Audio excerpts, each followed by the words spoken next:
Bismillahirrahmanirrahim. Assalamualaikum warahmatullahi wabarakatuh.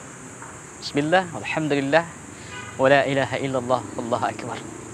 La hawla wa la quwata illa billahil aliyil azim.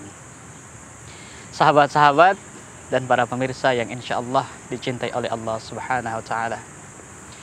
Allah Subhanahu wa taala berfirman, A'udzu billahi minasyaitonir rajim. Kaifa takfuruna billahi wa kuntum amwatan fa ahyaakum thumma yumitukum thumma yuhyikum thumma ilaihi turja'un. Bagaimana kamu bisa ingkar kepada Allah Subhanahu wa taala padahal yang tadinya kamu mati, lalu kemudian Allah menghidupkanmu, lalu kemudian Allah mematikanmu, lalu kemudian Allah menghidupkanmu kembali, dan hanya kepadanya kau akan dikembalikan. Dan sahabat-sahabat yang insya Allah dirahmati oleh Allah Subhanahu wa ta'ala, Allah seakan-akan bertanya kepada kita, Allah seakan-akan memberitahukan kepada kita, bagaimana kita bisa mengingkari keberadaan Allah sebagai Tuhan, Allah As-Samad, sebagai Tuhan penguasa tunggal, sedangkan dialah yang menjadikan kita, menghidupkan kita, merawat kita, melindungi kita mulai kita belum berupa apa-apa. A'udzubillahi minasyaitonir rajim. Hal ata 'alal insani hinun minad dahri lam yakun syai'an madzkura. Bukankah telah datang pada manusia itu satu waktu dari masa yang pada saat itu ia belum bisa dikatakan sesuatu.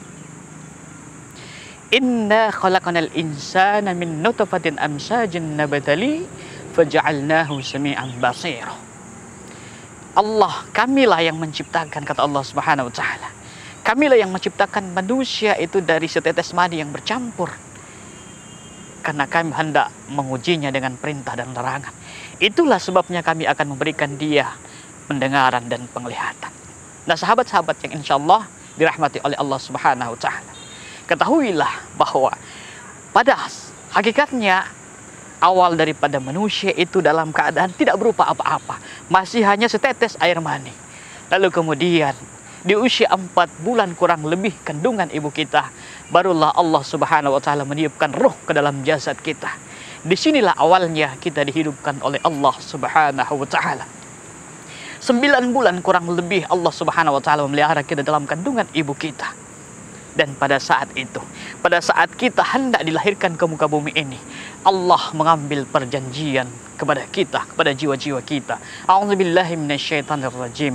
Wa idz akhadha rabbuka min bani adama min zuhurihim dzurriyyatahum wa ashhadahum ala anfusihim alastu birabbikum qalu bala syahidna an taqulu yawmal qiyamah inna kunna an hadza ghafilin.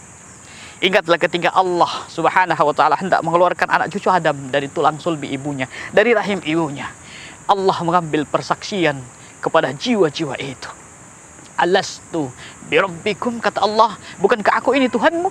Lalu apa kata jiwa-jiwa ini? Apa kata manusia? Apa kata kita? Bala syahidna, ya Rabb, benar engkau Tuhan kami.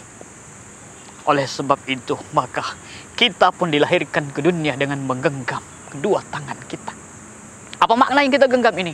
Tidak lain adalah persaksian kita, syahadat kita kepada Allah Subhanahu wa taala.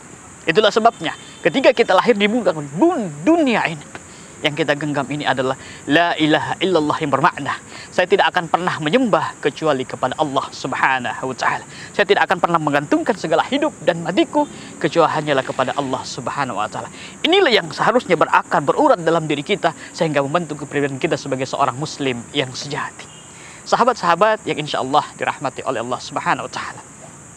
Lalu kemudian Allah menghidupkan kita. Tsumma yumitukum, lalu kemudian Allah mematikan kita. Tsumma yuhyikum, lalu kemudian Allah menghidupkan kita. Di kehidupan yang terakhir ini adalah kehidupan yang kekal dan abadi.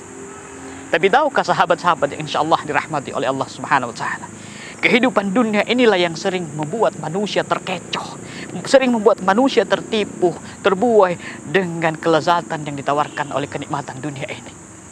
Tapi kita orang-orang yang cerdas, orang-orang yang beriman, insya Allah tidak terkecoh dengan kehidupan dunia. Sebab kita tahu, kita mengerti, walal akhiratu khairu wa abaqah. Sungguhnya kehidupan akhirat itu jauh lebih abadi, jauh lebih kekal, dan jauh lebih nikmat dibanding dengan kehidupan dunia ini. Itulah sebabnya sahabat-sahabat yang insya Allah dirahmati oleh Allah Subhanahu wa Ta'ala. Kehidupan di dunia ini adalah tempat kita untuk bercocok tanam, tempat kita untuk menanam segala amalan-amalan perbuatan kita. Karena satu saat nanti kita akan berjumpa dengan Allah Subhanahu wa Ta'ala. Yang intinya di sini adalah bagaimana kita semasa hidup di dunia ini memperjuangkan hidup kita untuk senantiasa mengabdi kepada Allah Subhanahu wa Ta'ala dan Rasul-Nya. Karena tidak ada tujuan kehidupan ini kecuali Allah menciptakan kita. Wa ma khalaqtul jinna wal insa illa liya'budun. Tidaklah aku menciptakan jin dan manusia melainkan agar mereka beribadah kepadaku. Abdi, abidun, yang berarti menghambakan diri, yang berarti adalah taat dan taat hanya kerjanya kepada Allah Subhanahu wa Ta'ala.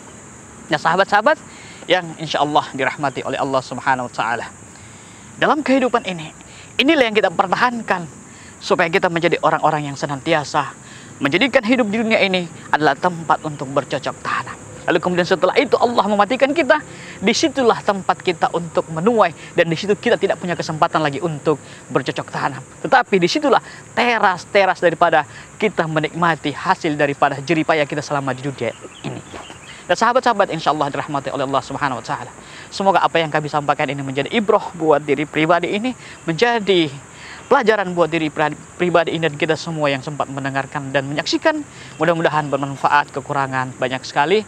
Fattaqullaha mastata'tum billahi bisabil haq. Assalamualaikum warahmatullahi wabarakatuh.